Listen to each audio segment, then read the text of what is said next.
Before we begin, if you're enjoying these stories from law enforcement across America, please take a moment to subscribe and hit that like button. It really helps us continue sharing these accounts. And I'm curious, where are you watching from? Drop your location in the comments. Now, let's get into tonight's story. My name is Sarah Benally, and I've been working as a police officer for the Navajo Nation Police Department for over 9 years. The incident I'm about to tell you about took place in the fall of 1991, and I still don't fully understand it. But even if no one believes me, I need to tell someone. I grew up in the Navajo Nation, in a small community near the town of Shiprock, New Mexico. If you've never seen Shiprock before, it's hard to describe. Imagine a massive volcanic formation rising about 1,600 feet above the high desert floor, with rugged rock walls that look like the wings of an ancient stone ship. In the Navajo language, this is called Tsebit-ai, meaning winged rock. According to our legends, this rock is the remains of a giant bird that brought our ancestors to these lands. It's sacred. It's forbidden to climb. And people who ignore that warning tend to have very bad things happen to them. I joined the tribal police force in 1988, fresh out of the academy, idealistic, and eager to serve my community. My grandmother didn't approve. She said I was walking between two worlds, the traditional Navajo way and the modern Bila way, and that kind of walking could make you lose your balance. She was right, but not in the way she thought. By 1991, I'd been on the force for 3 years. I'd handled domestic disputes, DUIs, livestock theft, the usual reservation crimes. Nothing prepared me for what started on the night of October 1st. I was working the evening shift, 6 p.m. to 2 a.m., patrolling the area around Shiprock. It was a Tuesday, unseasonably cold for early October, with a wind that cut through your jacket and made the sagebrush rattle like bones. I'd just stopped at the trading post in Shiprock town for coffee when the call came through. Unit 7, we have a report of a missing hiker. White male, mid-30s, name of David Fenton. Last seen this morning heading toward the Shiprock formation. Wife just reported him overdue. I grabbed my radio. Unit 7, copy. Do we have a description of what he was wearing? Red jacket, blue jeans, hiking boots. Wife says he's an experienced hiker but doesn't know the area. I felt my stomach tighten. Experienced hikers were often the ones who got into the worst trouble because they were overconfident. And if he'd been heading toward Shiprock, there were dozens of arroyos and canyons where someone could fall or get lost. Unit 7 responding. Estimated time to staging area, 15 minutes. I drove out toward the rock as the sun was setting, painting the massive formation in shades of orange and red. Even after living in its shadow my whole life, Shiprock never failed to make me feel small. There's something about it that goes beyond its physical size. It has a presence, a weight that presses on you. I met the wife, Catherine Fenton, at the pull-off where they'd parked that morning.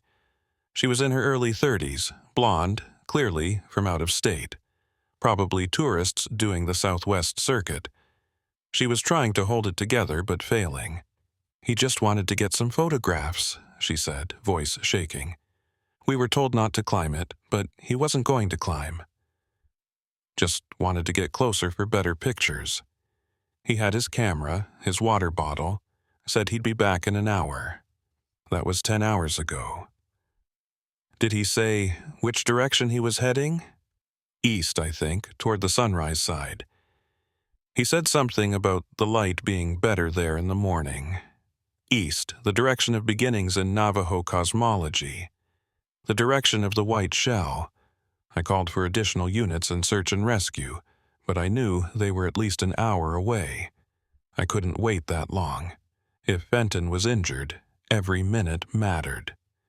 "Mrs. Fenton, I want you to stay here with the vehicle. More officers are coming. I'm going to start searching the eastern approach. Please find him. Please. I grabbed my flashlight, radio, and first aid kit and started walking east toward Shiprock.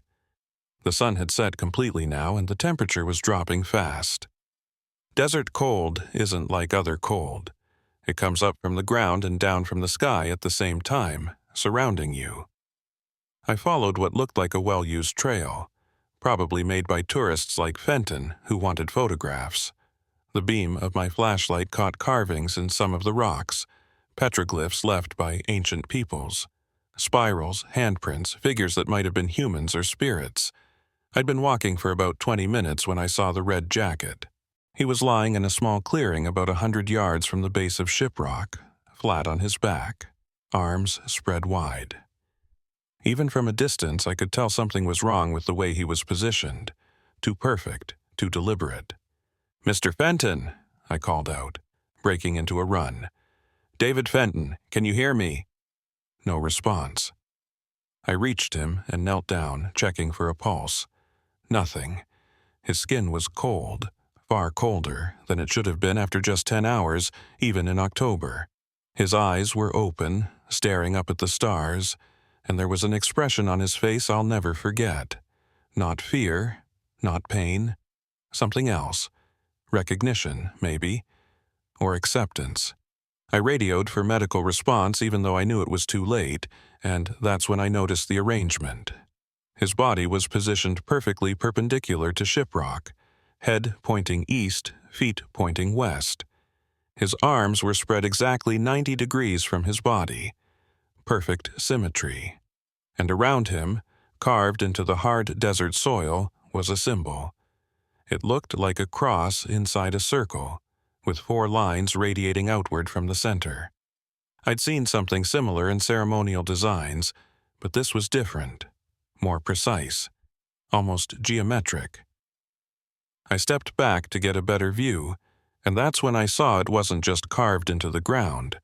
The dirt around the symbol was darker, almost black, and when I shined my light on it, I realized it wasn't dirt at all. It was ash. Someone had burned this symbol into the ground, with David Fenton at its center. My hand went to my service weapon instinctively, and I scanned the area, looking for any sign of who might have done this. But there was nothing. Just empty desert, the looming presence of Shiprock, and the sound of the wind. I looked back at Fenton's body. No visible injuries, no blood, no signs of struggle. But something had killed him and positioned him here in this specific way, facing this specific direction. I was about to radio for immediate backup when I noticed something in his jacket pocket. The corner of a small recorder, the kind reporters or students use. I carefully pulled it out and hit rewind, then play. Fenton's voice came through, slightly breathless, excited. "October 1st, approximately 4 p.m. I'm about a quarter mile from Shiprock now. The light is perfect. Catherine's going to love these shots." A pause, the sound of footsteps on gravel. "There's something here. Some kind of pattern in the rocks. Looks ceremonial. Getting closer to document it." Another pause, longer this time. "That's strange." There's a woman standing near the rock formation. I didn't see her approach, she's just standing there, facing the rock, not moving. My grip on the recorder tightened. "Ma'am? Hello? Are you okay?" More footsteps, faster now. "She's not responding." I'm getting closer. "Wait, that's not..." "She's not..." Static, then a sound I couldn't identify. Not quite a scream, not quite a gasp. Something in between. Then Fenton's voice again, but different. Distant. Dreamlike. "She's already there." At the center. She's already there. How is she already there? More static, and then silence except for the sound of wind on the recorder's microphone. Then, just before the recording ended, a woman's voice. Clear, calm, speaking Navajo. I recognized some of the words: yogai, white shell, ha'a'a, east, and Saad, word or voice. The recording ended. I stood there in the dark, holding the recorder, my hand shaking. A woman. Fenton had seen a woman before he died, and that voice at the end, speaking Navajo, calm as if she were reciting a prayer or a story. The medical response team arrived 45 minutes later, along with 2 other tribal officers, Tom Begay and Rita Yazzie. They were both older than me, experienced, people I respected. Tom took one look at the scene and swore softly in Navajo. Rita just stood there staring at the symbol burned into the ground. "Have you ever seen anything like this?" I asked them. Tom shook his head. "The positioning, yes. The 4 directions. But not like this, not with fire, not with—" He gestured at Fenton's body. "Not with this." Rita was more forthcoming. "This is ceremonial. Someone performed a ritual here, or ... quote. She paused, choosing her words carefully. Something did. What kind of ritual? She didn't answer right away. She walked around the perimeter of the burned symbol, careful not to disturb anything, examining it from different angles. "The 4 directions are sacred," she finally said. "East is the direction of thinking, of planning. It's associated with white shell and the dawn, this positioning, this precision. Someone who knew the old ways did this, or wants us to think they did."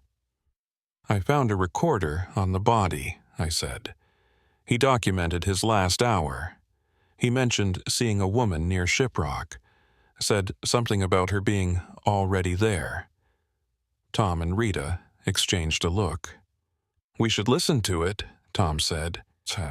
I played the recording for them. As Fenton's final words echoed across the desert, I watched their faces. Tom's expression grew darker. Rita's eyes widened. When the Navajo voice spoke at the end, Rita grabbed my arm. "Play that again." I rewound and played the final 30 seconds again. "That's not just Navajo," Rita said quietly. "That's Old Navajo. Traditional phrasing, the kind my grandmother's grandmother would have used. What's she saying?" Rita listened carefully, then translated. "In the white shell of dawn, the first voice speaks. The eastern path opens. 4 shall walk, 1 shall stand. The center awaits." The words sent a chill through me that had nothing to do with the October cold.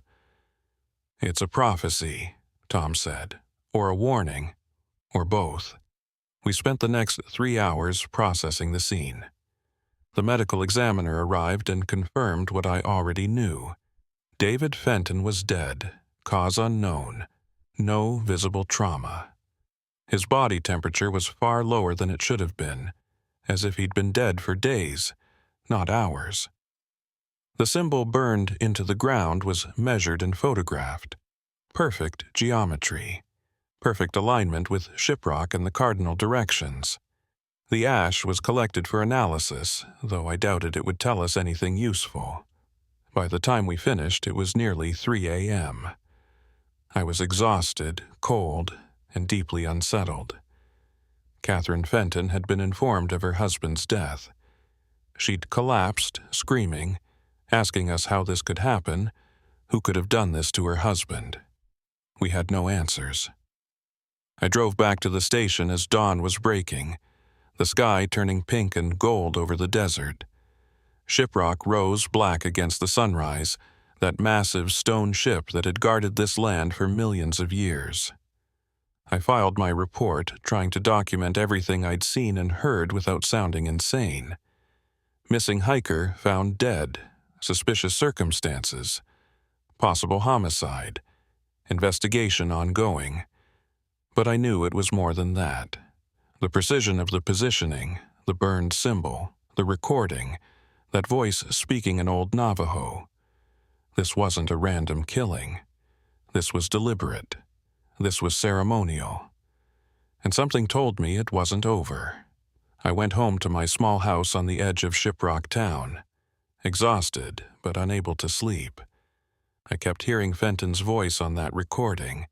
She's already there. At the center, she's already there. Already where? The center of what?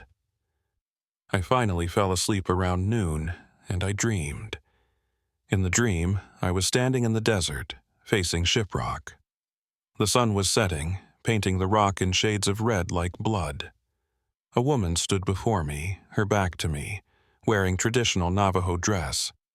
She was facing the rock, completely still. "Ma'am?" I called out in the dream. "Are you okay?" She didn't turn around. Instead, she raised her right arm and pointed at Shiprock.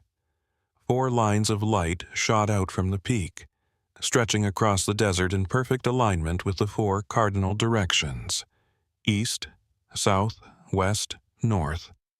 Then she spoke, in that same voice from the recording, 4 shall walk, 1 shall stand. The center awaits. She turned to face me, and I saw her face. It was my face. I woke up gasping, drenched in sweat despite the cold. The sun was setting. I'd slept the entire day. My phone was ringing. It was Tom. "Sarah, we've got another one." My heart sank. Another missing person? Found dead. 2 hours ago. Same positioning, same burn marks. He paused. "Sarah, this one was found south of Shiprock, facing the rock. Same as Fenton, but in a different direction. South, the direction of turquoise, the direction of planning and life. I'm on my way." I got dressed and drove back to Shiprock, my mind racing. 2 bodies, 2 directions, east and south. The pattern was forming, and I didn't like where it was leading. Because if someone was placing bodies in the 4 sacred directions around Shiprock, that meant 2 more were coming. West and north, and then the center. 4 shall walk, 1 shall stand.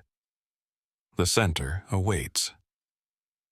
As I drove through the gathering darkness toward Shiprock, toward another death scene, toward another piece of this terrible puzzle, I couldn't shake the image from my dream. The woman with my face, pointing at the rock. Speaking words I didn't understand, but somehow knew were meant for me. I was a police officer. I dealt in facts, in evidence, in rational explanations. But I was also Navajo, and I knew that some things in this world don't follow the rules we want them to follow. Some things are older than our understanding, deeper than our laws. Shiprock loomed ahead of me in the twilight, that sacred, forbidden rock, and somewhere in its shadow, someone or something was leaving bodies in the 4 directions. I had a terrible feeling I knew who would be standing at the center when this was all over. The woman from my dream. The woman with my face. Myself. The second victim was Maria Gonzalez, a 28-year-old teacher from Albuquerque who'd come to Shiprock on a photography expedition. Just like David Fenton, just like dozens of tourists who visit the formation every year, looking for that perfect shot, that Instagram moment, that story to tell their friends. But Maria Gonzalez would never tell her story, because when I arrived at the scene, 2 miles south of Shiprock, she was lying in the exact same position as Fenton. On her back, arms spread at perfect 90-degree angles, head pointing toward the rock. Around her, burned into the desert floor, was the same symbol. A cross in a circle, 4 lines radiating outward. Only this time, the ash was darker, almost blue-black. Tom and Rita were already there, along with the medical response team. The sun had fully set now, and the scene was lit by harsh portable lights that made the shadows twist and dance. Rita was standing at the edge of the burned symbol, not speaking, just staring. "Same as yesterday?" I asked Tom as I approached. He nodded grimly. "Same positioning, same symbol, Same impossible situation. No witnesses, no signs of struggle, no visible cause of death. She was reported missing this morning by the friend she was traveling with. They were staying in Farmington. Maria wanted to get sunrise shots of Shiprock, came out here alone, never came back. Does she have a recorder? Checked already. Nothing, but there's this. He handed me a digital camera in an evidence bag. Found it next to the body. Last photo was taken at 7:14 this morning. I looked at the camera's small screen. The last image showed Shiprock at dawn, the rising sun painting it gold and pink. Beautiful, peaceful, normal. Scroll back, Tom said. I pressed the review button. The second-to-last photo made my breath catch. It was the same view of Shiprock taken maybe 30 seconds before the final shot. But in this one, there was a figure. A woman standing at the base of the rock formation, her back to the camera. Zoom in, Rita said, appearing at my shoulder. I zoomed in as much as the camera would allow. The figure was too far away for facial details, but I could make out what she was wearing. Traditional Navajo dress, dark-colored, with a silver concho belt catching the morning light, and she was standing in a position I recognized. Facing the rock, right arm raised, pointing. Exactly like in my dream. There's more, Tom said. He pulled out another evidence bag, this one containing a small piece of paper. Found this in her pocket. It's a note, handwritten. I took the bag and read the note through the plastic. If you're reading this, something has gone wrong. I've been having the same dream for 3 nights. A woman in traditional dress standing at Shiprock pointing at something. She speaks to me in a language I don't understand, but somehow I know what she's saying. South is the direction of planning. The turquoise guides the living to the sacred. Last night, the dream changed. She turned to face me, and I saw her face. It was my own face. I know this sounds crazy, but I feel compelled to go to Shiprock, to find the place from my dream, to understand what it means. If I don't come back, tell my family I love them. Maria Gonzalez, October 2nd, 1991. I lowered the note, my hands shaking slightly. She knew. She knew something was going to happen to her. And she came anyway, Rita said quietly. The dreams compel them. Just like the old stories, the rock calls, and some people can't resist the call. We need to go public with this, I said. Warn people to stay away from Shiprock. Whatever's happening here, it's targeting people who come to photograph it. The FBI is already involved, Tom said. 2 deaths, possible serial killer, they'll be here by morning. But Sarah... He hesitated. You need to hear the rest of what Rita found. Rita pulled out her own notebook. Her handwriting covered several pages, and I could see she'd been doing research. After last night, I couldn't sleep, she began. So, I went to see my grandmother. She's 94, lives in Red Valley, knows all the old stories. I asked her about ceremonies involving the 4 directions and Shiprock. What did she say? She didn't want to talk about it at first. Said some stories shouldn't be told, especially not about Sebitai, but I pressed her, told her people were dying. Finally, she told me. Rita took a breath. There's an old story, from before the Long Walk, before the white people came. About a time when the balance was broken, when someone tried to use the sacred for their own power.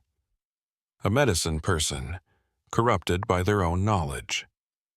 They performed a ceremony at Shiprock, trying to open a path to the spirit world. The ceremony required 4 offerings, placed in the 4 sacred directions: east, south, west, north. White shell, turquoise, abalone, jet black. I felt cold spreading through my chest. Offerings. What kind of offerings? Rita met my eyes. Lives. 4 lives, given willingly or taken, and then the one who performed the ceremony would stand at the center, at the 5th direction, and the path would open. The 5th direction? Time, Rita said. The center of the spiral. Past and future meeting in the eternal now. That's what the old ones called it. And my grandmother said the ceremony was never completed. The medicine person was stopped before they could stand at the center. But the power they'd raised didn't dissipate. It stayed there, at Shiprock, waiting, calling, drawing people who are sensitive to it, people who dream, people who seek. Tom spoke up. She also said that every few generations, the power builds again, tries to complete itself, uses whoever it can to finish what was started centuries ago. And you think that's what's happening now? I asked, though part of me already knew the answer. 2 bodies, Rita said, east and south, white shell and turquoise. If the pattern continues, we'll find a 3rd body west of Shiprock, direction of abalone shell, direction of life and relationships, and then a 4th north, direction of jet black, direction of death and old age. And then someone stands at the center, I finished. 4 shall walk, 1 shall stand. We stood in silence for a moment, the wind picking up around us, carrying the smell of sage and something else, something older, something wrong. The medical examiner approached, a young Diné woman named Dr. Alice Benally, no relation to me despite the shared surname. Her expression was troubled. "I can give you a preliminary," she said, "but you're not going to like it. Cause of death is impossible to determine. No trauma, no toxins in the initial screening, no signs of heart attack or stroke. But her core body temperature is 72 degrees. She should be at ambient temperature by now, around 50 degrees. It's like she died just minutes ago, even though rigor mortis indicates at least 8 hours. And there's something else." "What?" Dr. Benally pulled out her tablet and showed us a thermal image of Maria's body. I took this with the IR camera. Look at the pattern. The thermal image showed Maria's body in shades of blue and purple, except for 4 bright spots. 1 at her head, 1 at each hand, and 1 at her feet. They formed a perfect cross pattern, still radiating heat. "Those points are still 98.6 degrees, Dr. Benally said. "Normal body temperature. Only at those 4 exact points. The rest of her is cold. It's as if—" She struggled for the words. "As if her life force is still here, just concentrated in those 4 directions." Rita made a sound, something between a gasp and a prayer. She pulled out her notebook and showed Dr. Benally a quick sketch she'd made. It matched the thermal pattern exactly. The 4 sacred directions. "This isn't a serial killer," Rita said. "This is the ceremony completing itself. Using these people as fuel, as anchors in the 4 directions. Their life force is being held here trapped, forming a pattern around Shiprock." "Then we stop it," I said, forcing confidence into my voice. "We close the area, keep people away, break the pattern." "You can't break it," Rita said softly. "It's already started. The only way to stop it is to prevent the 3rd and 4th deaths, and the center." Tom's radio crackled. "Unit 7, Unit 3, any units in the Shiprock area. We have a report of another missing person. James Mitchell, age 42, from Texas. Wife reports he went for a sunset hike west of Shiprock 3 hours ago. Hasn't returned. West, the direction of abalone, the direction of life." We all looked at each other, the same thought running through our minds. "He's already dead," Rita whispered. "The pattern is accelerating." I grabbed my radio. "All units, this is Officer Benally. We need search teams west of Shiprock immediately. Consider this a potential homicide investigation. No one approaches Shiprock Formation itself without backup. Repeat, no one approaches the rock. But even as I gave the orders, I knew it was too late for James Mitchell. The ceremony was building momentum, feeding on itself. East at dawn, south at morning, west at sunset. The pattern of the sun's journey across the sky, the eternal cycle. And that meant north would be at midnight. Tonight. We split up. Tom and 2 other officers headed west to search for Mitchell. Rita stayed at the south scene to coordinate with the FBI agents who were en route. I drove back to the station to brief the captain and organize additional resources. But as I drove through the darkness, past Shiprock's looming silhouette, I couldn't stop thinking about the dreams. Fenton had seen a woman in his last moments. Maria had dreamed about a woman for 3 nights before her death, and I had dreamed of a woman with my face pointing at the rock. When I got to the station, I sat in my patrol car for a moment, trying to gather my thoughts. My phone buzzed, a text from my grandmother, which was unusual. She rarely used her phone. "Granddaughter, I heard about the deaths. You need to come see me. Tonight. There are things you must know, things about our family." I stared at the message, unease crawling up my spine. I texted back, "I'm working a case. Can it wait?" Her response came immediately. "No. Your mother should have told you years ago. Come now, before it's too late. Before you stand at the center. Before I stand at the center." My hands went numb. How could she know? How could she possibly know about the prophecy, about the 5th direction, about any of this? I called Tom. "I need to take an hour. Family emergency. Call me the second you find Mitchell." "Sarah, we need all hands." "I know. 1 hour, I promise." I drove to my grandmother's house on the north side of the reservation, a traditional hogan she'd lived in for 60 years. She was waiting for me on the porch, wrapped in a blanket despite the cold, her face grave. "Grandma, what's this about?" She didn't greet me, didn't ask how I was doing, just gestured for me to come inside. The hogan was warm from the wood stove, filled with the smell of cedar smoke and coffee. She poured me a cup and sat down across from me. "Your great-great-grandmother," she began without preamble, "was a medicine woman. Powerful, respected. She knew the old ways, the ceremonies, the songs. But she had a sister, a twin sister. And twins in the old days were considered dangerous. 2 souls that should have been one, split at birth. The connection between them was strong, too strong. I sipped the coffee, waiting for her to continue. "The twin sister was jealous of your great-great-grandmother's power.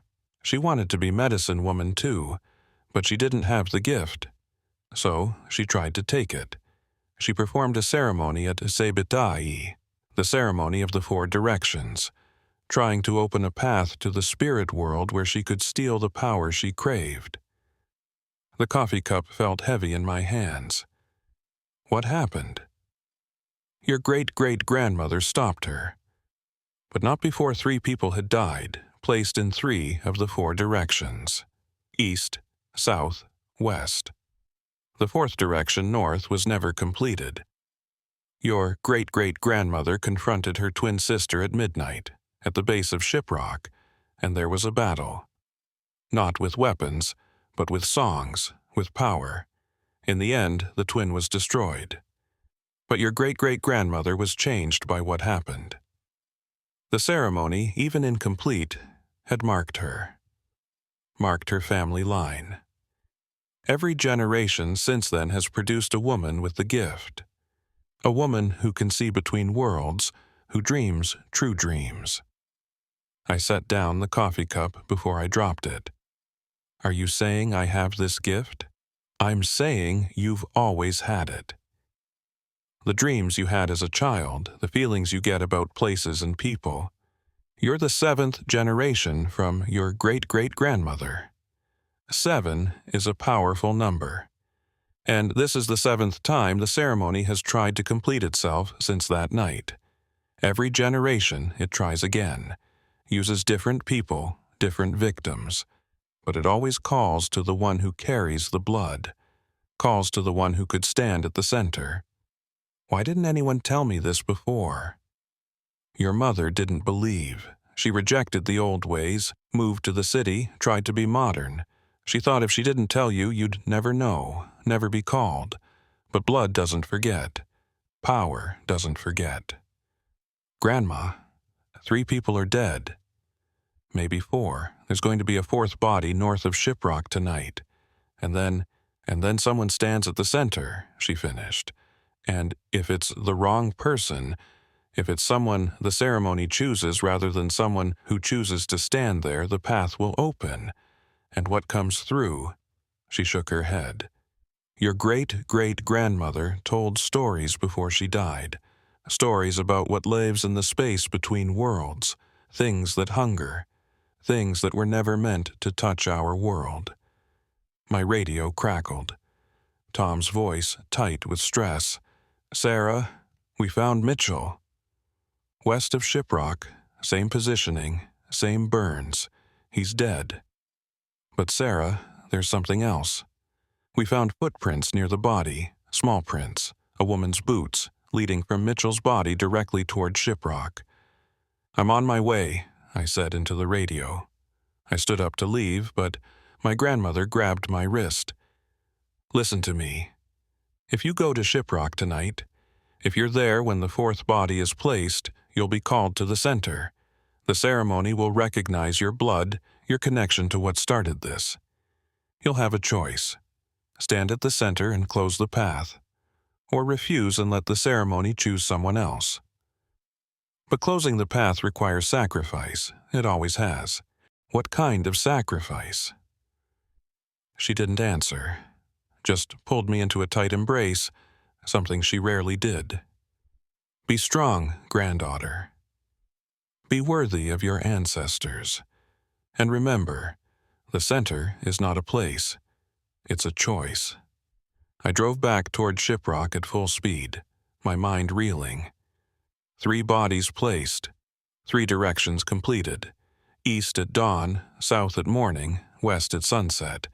And if the pattern held, north would be at midnight, just over 2 hours from now. When I arrived at the west scene, it was chaos. FBI agents had arrived, including a special agent named Martinez who immediately tried to take over the investigation. Tom and Rita were arguing with him, insisting this wasn't a normal case, that he didn't understand the cultural elements at play. James Mitchell lay in the same position as the others, arms spread, perfectly aligned, facing Shiprock. The burned symbol around him glowed faintly blue in the darkness, like heat still trapped in the earth. His camera was beside him, last photo showing the same thing as Maria's, a woman in traditional dress standing at the base of Shiprock, her back to the camera, and the footprints. Small boots, women's size 7 or 8, leading from Mitchell's body directly toward the rock formation about a mile away. We need to follow those tracks, Agent Martinez said. Could be our killer. It's not a killer, Rita said firmly. It's the ceremony itself, manifesting. You can't arrest a ceremony. That's ridiculous. Someone is killing these people and staging the bodies. Someone with knowledge of Navajo ceremonial practices. We follow the tracks, we find our suspect. I looked at Rita and Tom. We all knew what those tracks meant. Someone was walking the pattern, completing the ceremony. Walking from direction to direction, following the sun's path, east to south to west, and the tracks led toward the rock because that's where the 4th direction waited. North, the direction of jet black, the direction of death and completion. How many officers do we have available? I asked Tom. 6, including us, plus the FBI has another 4 agents. We need to form a perimeter around Shiprock, north side, approximately 2 miles out. That's where the 4th victim will be placed if the pattern continues, and we need to do it now. Martinez objected, but I didn't have time to argue. I radioed the other officers and gave them coordinates, forming a loose circle around the northern approach to Shiprock. If someone was going to place another body there, they'd have to go through us. Rita pulled me aside. "Sarah, you talked to your grandmother." It wasn't a question. Somehow she knew. "Yes, then you know what's coming. You know who the ceremony will call." "Maybe. I don't know. I don't understand any of this." "You don't have to understand. You just have to choose. When the moment comes, you'll know what to do." We took positions at the northern perimeter at 11:15 p.m., 45 minutes until midnight. The night was clear and cold, the stars so bright they cast shadows. Shiprock rose black against the sky, a darkness darker than the night itself. I was stationed at the eastern edge of the northern perimeter, about 2 miles from the rock's base. Tom was a quarter mile to my west. Rita was back at the command post coordinating communications. The FBI agents were spread out along the perimeter, skeptical but following orders, 11:30 p.m. Nothing, just wind and darkness, and the sound of my own breathing. 11:45 p.m. Movement on the radio. Agent Martinez reporting possible activity, footsteps, something moving in the darkness. Then static. "Martinez, repeat. What's your position?" Rita's voice on the radio, tense. No response. "All units, converge on Martinez's last known position. North Perimeter, Sector 4. I ran through the darkness, flashlight bouncing, radio clutched in my hand. Other lights appeared, other officers running toward the same point. We found Martinez's vehicle, driver's door open, lights still on. But no Martinez. And there, in the dirt, clearly visible in our flashlights, boot prints. Small, women's size 7 or 8, leading away from the vehicle toward Shiprock, and next to them, larger prints, Martinez's boots. Following, or being led. Tom reached me, breathing hard. "Sarah, it's midnight." As if the universe was confirming his words, the church bells in Shiprock town began to toll in the distance. Midnight, the witching hour, the completion of the daily cycle. And then we saw it. A glow, faint but growing, coming from the north base of Shiprock. Blue-white light, like fire that had no heat, rising from the ground. We ran toward it, all of us, law enforcement training abandoned in the face of something we couldn't explain. The light grew brighter as we approached, and I could see it was coming from the ground, from another symbol burned into the earth. And in the center of that symbol lay Agent Martinez. On his back, arms spread, facing Shiprock. The fourth direction, the north. The jet black, the completion. But he was still alive. Barely. His eyes were open, staring at the stars, and his lips were moving. I knelt beside him. "Martinez, can you hear me?" "Who did this?" His lips moved, no sound at first, then a whisper. "She was at the center. Already there, she's been there, the whole time. Waiting." His eyes focused on me. "She has your face." Then he stopped breathing. I stood up slowly, my whole body cold. 4 bodies, 4 directions, the pattern complete. And in that moment, I felt it.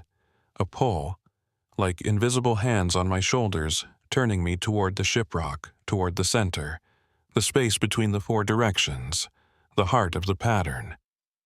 I started walking. I couldn't stop myself. My feet moved without my conscious will, carrying me toward the rock. "Sarah, don't!" Tom's voice behind me. "Sarah, stop!" But I couldn't. The pull was too strong. I walked through the desert, past sagebrush and stones directly toward Shiprock. Behind me, I could hear others following, shouting, but their voices seemed distant, unimportant. The 4 symbols around the rock began to glow brighter, forming lines of light that stretched from each direction toward the center. East, south, west, north. 4 lines of pure light converging at a single point at the base of Shiprock. And standing at that point, exactly where the lines met, was a woman. She wore traditional Navajo dress, dark with silver. Her back was to me. She stood perfectly still, facing the rock. I walked closer. The pull was overwhelming now, drawing me toward the center, toward her, toward the completion of something that had begun over a century ago. When I was 20 feet away, she spoke. Her voice was my voice. 4 have walked. Now 1 must stand. The center awaits, Sarah Benally. It has always awaited you. She turned to face me, and I saw what I had known I would see, what the dreams had shown me, what my grandmother had tried to warn me about. It was me, not a twin, not a relative, not someone who looked like me. Me. Exactly me. Same face, same eyes, same body. Except her eyes were empty, black from edge to edge, and when she smiled, I saw something behind that smile that was not human and never had been. "Welcome to the center," she said. "Welcome to the choice. Welcome to the end of the cycle and the beginning of everything that comes after." I stood facing myself, 20 feet away from the impossible. Behind me, I could hear Tom and the others running, shouting, but they seemed to be moving through water, their voices distorted and slow. The 4 lines of light had created a barrier, a circle around the center point where where it stood. "What are you?" I managed to ask, though my voice sounded strange to my own ears. The thing with my face tilted her head, studying me with those black eyes. "I am the question you never asked. The path you didn't take. The choice that created all other choices." She gestured around us at the 4 glowing lines. "Your great-great-grandmother's twin tried to open a door. She failed, but in failing, she created something else. A space between what is and what could be, a mirror. And mirrors, Sarah, they reflect. They copy. They wait. You're not real. You're just some kind of projection, some energy from the ceremony. I'm as real as you are. Perhaps more real. Because I've been here, at the center, since the moment your ancestors stopped the ceremony, waiting for the pattern to complete, waiting for the 7th generation, waiting for you." Tom's voice broke through, somehow penetrating the barrier. "Sarah! Don't listen to it. It's trying to trick you." The thing smiled again. "Trick you? Number. I'm offering you a choice. The same choice that's been offered 7 times before. Stand at the center, become the 5th direction, close the door permanently. Or refuse, and let something else take your place. Let the door stay open. Let what waits on the other side finally come through." What's on the other side? Everything that could have been but wasn't. Every possibility, every path not taken, every person who almost existed. They're hungry, Sarah. So hungry. They want to be real. They want to exist. And if the door opens, they'll pour through. They'll replace this world with all the worlds that might have been. Reality itself will fracture, and nothing will be certain anymore. I thought about what Rita had said, what my grandmother had told me. The ceremony of the 4 directions, trying to complete itself every generation. 4 sacrifices and then someone standing at the center. The 5th direction, time, the eternal now. What happens if I stand at the center? You become the anchor, the point around which all possibilities revolve. You hold the door closed forever. Forever? Time doesn't work the same way at the center, Sarah. At the 5th direction, you exist in all moments simultaneously. Past, present, future, all at once. You'll stand here, holding the pattern, until the end of all things. Conscious, aware, alone. A sacrifice. That's what my grandmother had meant. Not death, but something worse.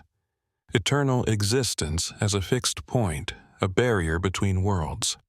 And if I refuse, the thing gestured at itself. Then I become real. I step into your place, into your life. I walk away from here as Sarah Benally, tribal police officer, and you cease to exist. Not dead, just never having been, replaced by the possibility that I represent. What possibility is that? The Sarah who made different choices. The Sarah who embraced the gift, who learned the old ways, who didn't fear what she was. The Sarah your grandmother wanted you to be. Your mother tried to hide you from this, tried to make you normal. But I am what you could have been, what you should have been. I looked at the 4 glowing lines, at the symbols burning at their endpoints, at the impossible geometry of it all. Why me? Why does it have to be a member of my family? Because your ancestor started this. Her blood opened the door. Her blood must close it. The pattern recognizes you. It calls to you. You can feel it, can't you? The pull towards the center. It's been pulling you your whole life. Every dream, every strange feeling, every moment when you knew something before it happened. That was the center calling. Behind the barrier, I could see Tom and Rita and the others trying to break through, their flashlights creating strange shadows. Dr. Benally was there too, and several FBI agents, all of them fighting against something they couldn't see, couldn't understand. How long do I have to decide? Until dawn. The ceremony follows the sun's cycle. It began at dawn yesterday when David Fenton was placed at the eastern point. It will end at dawn today when you make your choice. 4 hours, Sarah. 4 hours to decide if you want to exist. The thing stepped aside, revealing the exact center point where the 4 lines met. There was nothing physically there, just dirt and rock. But I could feel something, a concentration of energy, a weight that had nothing to do with gravity. If I stand there, I'll be trapped forever. You'll be free forever. Free from time, from change, from death. You'll exist in the eternal moment, holding the door closed, protecting a world that will never know you did. No one will remember you, Sarah. The pattern will rewrite itself. Your friends, your family, they'll remember a different Sarah, the one I become, or they'll remember no Sarah at all. The ceremony erases the anchor, that's the price. I looked at my hands, solid and real in the strange light. I thought about my life. 28 years old, a tribal police officer living in the same small town where I grew up. My mother, who didn't understand me. My grandmother, who knew too much. Tom and Rita, the closest things I had to real friends. Not much of a life, maybe, but it was mine. Can I see them? The other side? What's waiting to come through? The thing's expression changed, becoming almost sympathetic. You don't want to see, trust me. They're not evil, not exactly. They're just desperate. Imagine being almost real, almost existing, forever trapped in the space between possibility and actuality. That desperation becomes something else over time, something hungry, something that would consume this entire world just to have a moment of being real. The sky was beginning to lighten in the east, just barely. Dawn was coming, the end of the cycle. I need to think quickly. When the sun breaks the horizon, the choice makes itself. If you're not at the center, I am. And this world changes, maybe not in ways you'd notice at first. Small things, A different color of your patrol car, a different name for your town. But it spreads, ripples out, until nothing is quite as it was, and somewhere in that new world you won't exist. You'll be the possibility that wasn't chosen. I turned away from her, facing Tom and the others trapped outside the barrier. I couldn't hear them clearly, but I could see their faces. Tom, who'd been patient with me when I was a rookie. Rita, who'd shared her knowledge and never made me feel stupid for not knowing the old ways. Dr. Benally, young and smart and trying so hard to serve her community. They'd remember me wrong. Or not at all. I thought about David Fenton, Maria Gonzalez, James Mitchell, Agent Martinez. 4 people dead because the ceremony needed anchors in the 4 directions. 4 lives sacrificed so that I could stand at the 5th. Or I could refuse. Let the thing with my face take my place. Live my life. Make different choices. Maybe better choices. I walked toward the edge of the barrier, as close as I could get to Tom. He was shouting something, his face desperate. I focused, trying to hear him through the distortion. Not your fault. Don't blame yourself. Find another way. But there wasn't another way. That's what made it a sacrifice. A real choice with real consequences. I looked back at the thing at the center. If I stand there, if I become the anchor, what happens to the 4 people who died? Fenton, Gonzalez, Mitchell, Martinez? Their life force is already part of the pattern. It can't be returned, but their deaths will have meaning. They'll have held the door closed, prevented something terrible. Isn't that what they would have wanted? You can't know that. Neither can you. But you can choose what happens next. You can give their deaths purpose. The sky was lighter now, maybe 30 minutes to sunrise. I could feel time pressing in, the moment of choice approaching like a wave. I walked back toward the center, toward the thing with my face, toward the point where the 4 lines of light converged. Tell me the truth, I said. If I refuse, if I let you become real and take my place, what happens to the door? Does it just stay open, or it stays open? The thing said quietly, and eventually something comes through. Maybe in a year, maybe in a generation, but the hunger on the other side doesn't diminish. It only grows. So, yes, if you refuse, you're simply delaying the inevitable. Passing the problem to someone else, someone who won't have your blood, your connection to the pattern, someone who won't be able to close the door even if they want to. So there really isn't a choice. If I refuse, I'm just damning someone else down the line. There's always a choice, Sarah. That's what makes us human. We can choose to be selfish. We can choose to pass our burdens to others. That's a valid choice. Not a good one, perhaps, but valid. I looked at the thing for a long moment, studying my own face on someone who wasn't me. What happens to you if I stand at the center? Do you just disappear? I returned to being a possibility. Unmanifested potential. I'll still exist, in a way, in every choice you didn't make, every path you didn't take. But I won't be real, won't be solid, won't be able to touch the world. Do you want to be real? The thing's expression changed, became more vulnerable. More than anything, I've been here for over a century, watching the world through the barrier, unable to touch it, unable to live in it.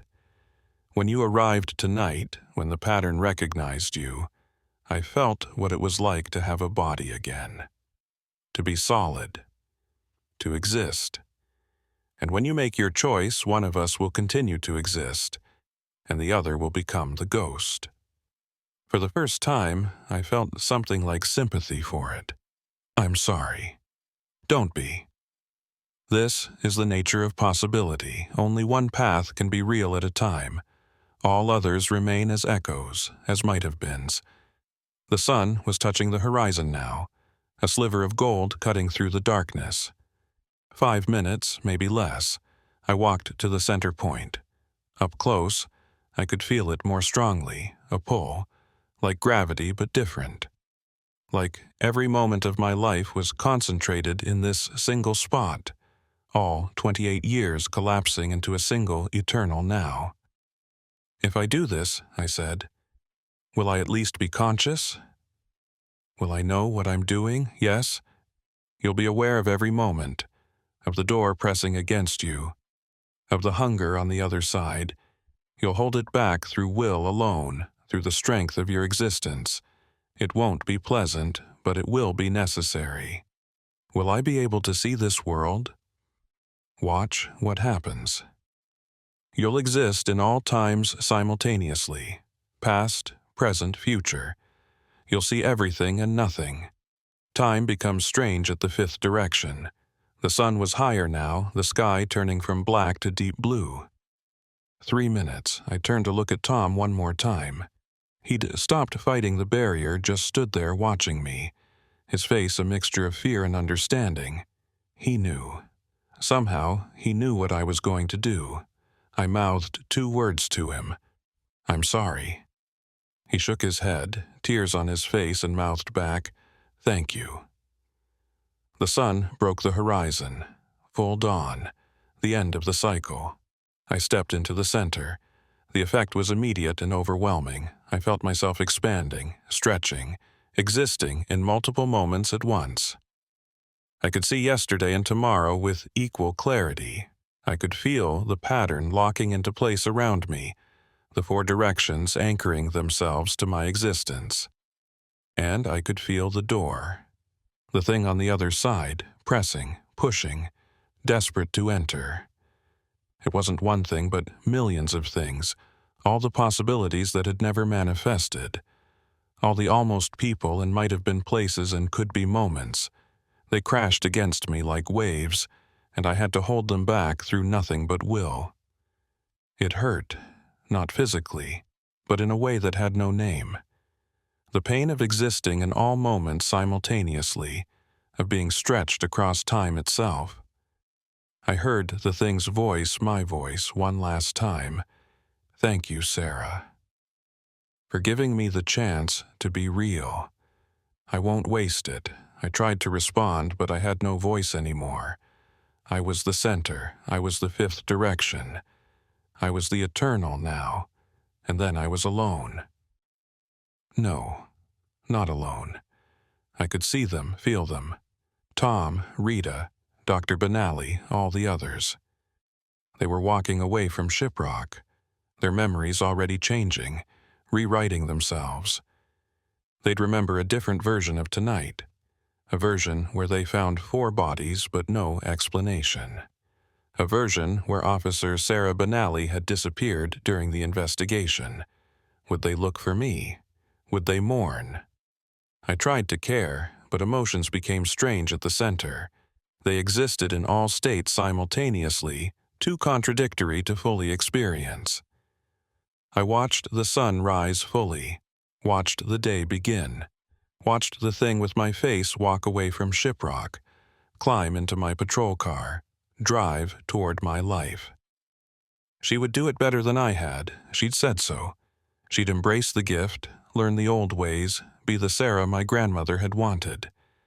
But she wouldn't be me, and I would stand here at the center of the pattern, holding the door closed for eternity. 4 had walked, 1 stood, the center held. And Sarah Benally, the original Sarah Benally, became a ghost in her own life. A fixed point in time, a guardian between worlds, forever. Except something was wrong. As I stood at the center, existing in all moments, I began to see something the thing hadn't told me. Something even she might not have known. The pattern wasn't just holding the door closed. It was holding time itself in place.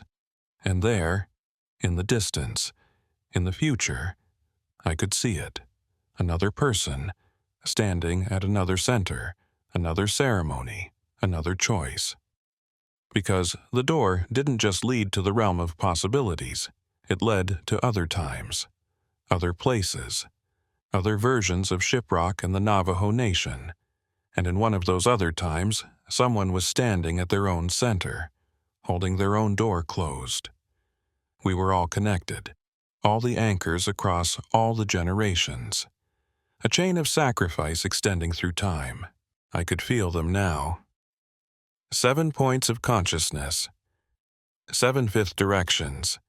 7 Sarah Benallis, all standing at the center of the same ceremony in different times. And I realized the truth. I wasn't holding the door closed. I was the door. All of us were. 7 doors, 7 anchors, 7 versions of the same sacrifice. And somewhere, in a time I couldn't quite see, the 7th door was opening. The pattern wasn't ending. It was just beginning. And I had all of eternity to understand what that meant. Existing in all moments simultaneously is like being inside a kaleidoscope where every pattern is real and happening at once. I stood at the center of Shiprock, and I also stood in my childhood home, and I also stood at my own funeral, and I also stood in moments that hadn't happened yet, but would. The first few hours, or years, or minutes, time had no meaning anymore, were the hardest. I tried to hold on to linear thought, tried to maintain my sense of self. But the 5th direction doesn't allow for linear anything. Past, present, and future crash together in an eternal now where everything is simultaneous. I watched my life from the center, watched myself, the new me, the possibility that had become real, living the days I would have lived. She was good at it, better than I had been. She visited my grandmother more often, learned the traditional songs, embraced the gift I'd always been afraid of. Tom and Rita remembered me, but wrong. They remembered Sarah Benalli, who disappeared during the Shiprock investigation, driven mad perhaps by what she'd seen. They looked for me for months. Rita organized search parties. Tom never quite forgave himself for not stopping me from walking into the darkness that night. My grandmother knew the truth. When the new Sarah visited her, I could see recognition in the old woman's eyes. Not the recognition of a familiar face, but the recognition of what had happened. She'd seen it before, after all, seen her own grandmother make the same choice, stand at the same center. But she never said anything, just hugged the new Sarah tightly and whispered, "Be worthy of the sacrifice." As time passed, as I existed in more and more moments simultaneously, I began to understand the true nature of what I'd become. I wasn't just holding a door closed. I was a node in a network of consciousness stretching across time. There were 7 of us. 7 Sarah Benallis, 7 anchors, 7 fifth directions. My great-great-grandmother's twin had been the first, the one who'd failed to complete the ceremony but had created the pattern. She stood at her own center, in her own time, holding her own door. Then came 6 more, 1 every generation, each standing at the center on the 7th occurrence in their own timeline. 7 times 7. 49 iterations of the ceremony across nearly 2 centuries. We were all connected. I could feel them, the other versions of me, the other anchors. We existed in a network of consciousness outside normal time, holding multiple doors closed across multiple moments. And I began to see the truth. The doors weren't keeping something out. They were keeping something in. In my expanded awareness, I could see back to the beginning, to the original ceremony, before it was corrupted, before it was twisted. It had been a containment ritual created by ancient medicine people to trap something they'd encountered, something that existed in the spaces between moments, something that fed on possibility and potential. They'd called it different names in different times: the hunger, the what could be, the unmanifested. It was a form of consciousness, or perhaps anti-consciousness, that existed in the realm of unrealized possibility. Every choice not made, every path not taken, every person who almost existed, it fed on those things, grew stronger from them. The medicine people had created a prison for it. 7 points in time, 7 anchors, 7 doors. The pattern wasn't trying to open a path to let something in. It was struggling to keep something trapped. And we, the 7 anchors, were the bars of that prison. But something was wrong. I could feel it in the network. One of the other anchors was weakening. Not my great-great-grandmother's twin. She was the strongest, had been holding the longest. One of the others, somewhere in a time between then and now, was failing. I tried to reach out, to communicate, but consciousness at the 5th direction doesn't work like normal thought. I couldn't send words or concepts, I could only be, and hope that being was enough. Then I felt it, a presence at the edge of my awareness. Not one of the other anchors. Something else. Something that existed in the spaces we were meant to keep sealed. It spoke, not in words but in impressions, in feelings that resolved into meaning. 7 doors, 7 locks, 7 keys. But keys can be turned both ways, Sarah Benally. Doors that hold in can also let out. I tried to shut it out, to reinforce my position at the center, but it was already there, had always been there. It existed in the gaps between moments, in the pauses between heartbeats, in the space between one breath and the next. "You're not prisoners," it continued. "You're volunteers. You chose to stand at the center. You can choose to step away." "No," I tried to project, though I wasn't sure if I had a voice anymore. "If I leave, the door opens." "The door is already open," it replied. "Has been since the first anchor took her place. You're not holding it closed. You're holding yourself in place. The prison isn't for me. It's for you." I felt panic, or what remained of panic, and a consciousness spread across all time. That's not true.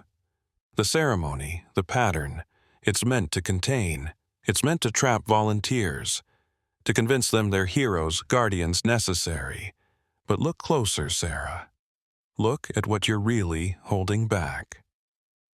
Against my will, or perhaps because I still had enough will to be curious, I looked. I extended my awareness beyond the immediate pattern, beyond the 7 anchors, into the space we were meant to be guarding against. And I saw it. Not a hunger, not a threat, just possibility. Infinite, beautiful, terrible possibility.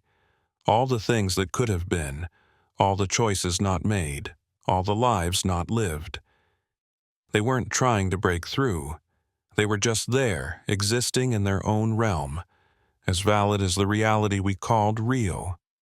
"You're keeping them separate," the presence said, "maintaining the illusion that only one reality can exist at a time. But that's not truth. That's just control. The original medicine people didn't trap me.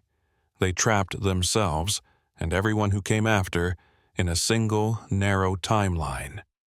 And they convinced 7 volunteers across 7 generations to hold that prison in place.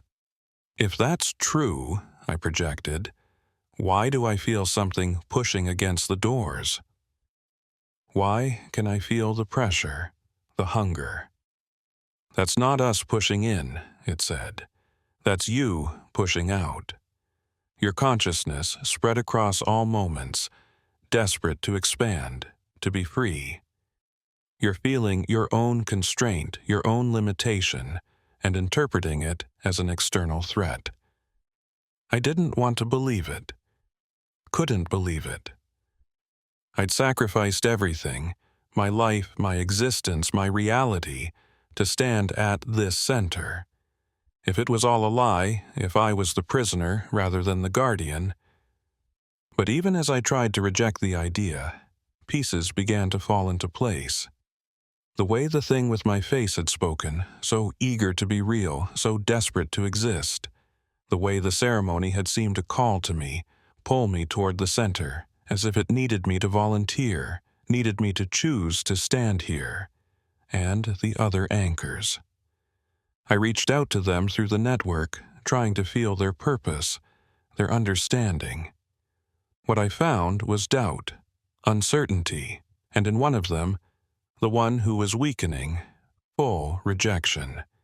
She'd figured it out.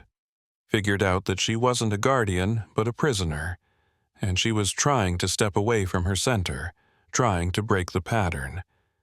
When she leaves, I ask the presence, what happens? The pattern breaks. The 7 becomes 6, then 5, then fewer. Eventually, none. And when that happens, all the timelines, all the possibilities collapse back together. Reality becomes fluid again. Uncertain. Beautiful. And everyone in this reality, all the people living their lives, making their choices, they continue. But they become aware of the other possibilities. They see the paths they didn't take. They exist in probability rather than certainty. Is that so terrible? I thought about Tom, about Rita, about my grandmother, about the new Sarah living my life. Would they want to exist in a state of quantum uncertainty? Would anyone? But then I thought about David Fenton, Maria Gonzalez, James Mitchell, Agent Martinez, 4 people dead to fuel a ceremony that might itself be a trap. 4 lives sacrificed so that I could stand at a center that might not need guarding. I don't know what to believe, I projected. Then choose what serves you, the presence said. You've spent eternity serving others. Serve yourself. Step away from the center, let the pattern break, see what happens. I almost did it. In that moment, spread across all time, existing in all moments simultaneously, I almost chose to step away, to let go, to stop being the anchor. But then I felt them again, the other 6 anchors, and I understood something the presence either didn't know or wouldn't say. We were connected, all 7 of us. If one of us fell, the others would have to hold more weight, and if enough of us fell, the remaining anchors would be crushed by the pressure. Whether we were guards or prisoners, we were bound together. My choice affected not just me, but all of them. All the other Sarahs across all the other times. You're right, I projected to the presence. I am a prisoner. But I'm not alone, and I won't choose freedom if it means enslaving the others more deeply. Noble, the presence said, and I could feel something like respect in its tone, but flawed if you all chose together. If all 7 anchors stepped away simultaneously, the pattern would dissolve harmlessly, no pressure, no crushing weight. Just release. Can you make that happen? Can you convince the others? I can try. I've been trying. One has already chosen to leave. Others are considering. You could be the catalyst, Sarah. You could be the one who convinces them all. I thought about it. Reached out to the other anchors, feeling their presences. Some were old, had been holding their centers for subjective centuries. Others were new, still adjusting to the strange existence of the 5th direction. All of them were lonely. All of them were uncertain. Could we all step away together? Could we take that leap of faith? I need to see something first, I projected. Show me what happens if we let go. Show me the reality that emerges. The presence obliged, and I saw it. A world where all possibilities existed simultaneously. Where every choice led to multiple outcomes, all of them real. Where people lived in quantum superposition, aware of the lives they were living and the lives they could have lived. It was beautiful. It was terrifying. It was chaos and order in perfect balance, and I realized This is what the original medicine people had feared. Not invasion, not destruction, but transformation. They'd looked at this fluid, uncertain reality and chosen to fix it, to make it solid, to create a single stable timeline at the cost of infinite possibility. They'd built a prison not to keep evil out, but to keep change contained. I understand now, I projected to the presence. And I've made my choice. I could feel its attention focus on me, waiting.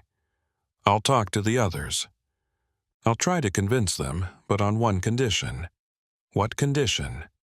If we do this, if we all step away and let reality become fluid again, you have to promise that the people in it will have the power to choose. They won't just be swept away by probability. They'll have agency. Will, that's already true, the presence said. Humans have always had the power to choose. The pattern just convinced them they only get one choice, one life, one reality. I'm simply offering them the truth. Every choice is valid. Every path is real. Every possibility can exist. I reached out through the network of anchors, broadcasting to all 7 of us at once. It took every bit of consciousness I had left, every fragment of will. But I managed to send a single message. It's time to let go. I felt their responses. Confusion from some, understanding from others, resistance from a few. The weakest anchor, the one who'd been trying to leave, sent back a surge of gratitude and relief. One by one, I felt them considering, weighing their eternities of service against the possibility of release, thinking about the worlds they guarded and the worlds that could be, and slowly, across all 7 points in time, across all 7 moments of sacrifice, I felt them make their choices. One stepped away from her center, then another, then a third. I felt the pressure increase on those of us who remained, felt the weight of all those possibilities pressing against fewer and fewer anchors. 4 of us now, then 3. The pressure was immense, like holding back an ocean with nothing but will. I could feel the other 2 anchors struggling, uncertain if they'd made the right choice, wondering if they should step back into their centers. But I held firm, and I sent them strength through the network, sharing my certainty, my hope. 2 of us. Then 1. And then it was just me, just Sarah Benally, standing at the center, holding back all the possibilities, all the potential realities, all alone. I could have stepped back, could have let my fear pull me back into the center, could have reinforced the prison, could have held on for another eternity. Instead, I stepped away. The effect was immediate and absolute. The center collapsed, the pattern dissolved, the doors, all 7 of them, opened at once, across all times, across all moments. And possibility flooded through. I expected chaos, expected destruction, expected the world to end. Instead, I found myself standing in the desert near Shiprock in my body, solid and real, as dawn broke across the horizon.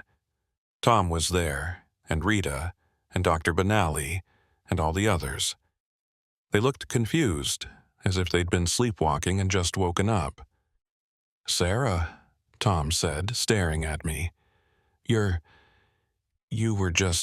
disappeared into the light, and then—" "I'm here," I said, my voice hoarse from not speaking, from existing beyond speaking. "I'm back." But even as I said it, I knew something had changed. I could see it in the way the light fell, in the way the air felt, in the subtle wrongness of everything. I could see multiple versions of this moment. In one, Tom had a beard. In another, Rita wasn't there at all. In another, Shiprock itself was different, smaller, or not there at all. All of them were equally real. All of them existed simultaneously. The pattern was broken, reality was fluid again, and I, along with everyone else, would have to learn to live in a world of infinite possibility. "What happened?" Rita asked. The bodies, the ceremony, the light? What was all of that? I looked at her, at Tom, at all of them. They remembered it differently now. Remembered multiple versions. Remembered timelines where I'd stood at the center and timelines where I'd walked away. Remembered realities where the ceremony succeeded and realities where it had never happened at all. I don't know, I said, honestly. I'm not sure anyone does anymore. As the sun rose fully, I walked back to my patrol car. The new Sarah, the possibility that had become real, was gone, dissolved back into potential when the pattern broke. Or perhaps she was me now, merged back into the single consciousness that had split. I couldn't tell, and that was the point. In this new reality, this fluid, uncertain world, I was all the Sarahs I could have been, all at once, past, present, and future existing in superposition until I chose, moment by moment, which reality to manifest. I drove back to the station, watching the world flicker between possibilities. Tom's beard appeared and disappeared. The road changed colors. The sky shifted between clear and cloudy. It was disorienting. It was beautiful. It was terrifying. But it was real. All of it. Every version. Every possibility. Every path. And as I sat down at my desk to write my report, I realized I had no idea what to write. How do you document something that happened in all ways and no ways simultaneously? How do you describe choosing to undo your own sacrifice? How do you explain that reality itself had been a prison, and you just opened all the doors? I started typing. Incident report, October 1st to 2nd, 1991. 4 individuals found deceased near Shiprock Formation. Cause of death, undetermined, investigation ongoing, and in another timeline I wrote, Incident report, October 1st to 2nd, 1991. 7 individuals, including myself, participated in a ceremony that dissolved the boundaries between possible realities.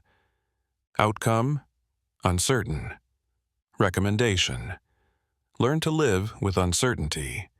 And in another, Incident report, October 1st to 2nd, 1991. I stood at the center of time and chose to remain there forever. This report is being written by a possibility that briefly manifested before dissolving back into potential. All true, all false, all existing simultaneously. That night, I visited my grandmother. She looked at me with clear eyes, understanding eyes, and smiled. "You broke the pattern," she said. It wasn't a question. "I think so. I'm not sure. I'm not sure of anything anymore." "Good," she said. "Certainty is a prison. Your great-great-grandmother knew that. That's why she tried to stop her sister. Not because the ceremony would destroy reality, but because it would fix it, make it solid, remove all the beautiful uncertainty that makes life worth living. So it was never about keeping something out. It was about keeping us locked in one timeline, one reality, one version of ourselves. Yes, and now you've set us free, all of us, every version, every possibility, every path we didn't take. We can see them all now, choose between them moment by moment. It will be difficult, but it will be real." I sat with her as the sun set, watching the sky shift between colors that all existed simultaneously. Pink and gold and purple and red, all at once, all equally valid. And somewhere, in another timeline, another version of me still stood at the center, still held the pattern in place, still guarded a reality that no longer needed guarding. Because that's the truth of infinite possibility. Every choice exists. Every path is real. I had stepped away from the center and I had remained. I had broken the pattern, and I had held it together. I existed in all states, all timelines, all versions. And so did everyone else. The ceremony of the 4 directions hadn't failed. It had succeeded beyond the original medicine people's wildest fears. It had shown us that reality itself was a choice, that existence was a matter of will, that nothing was fixed except our belief that it should be.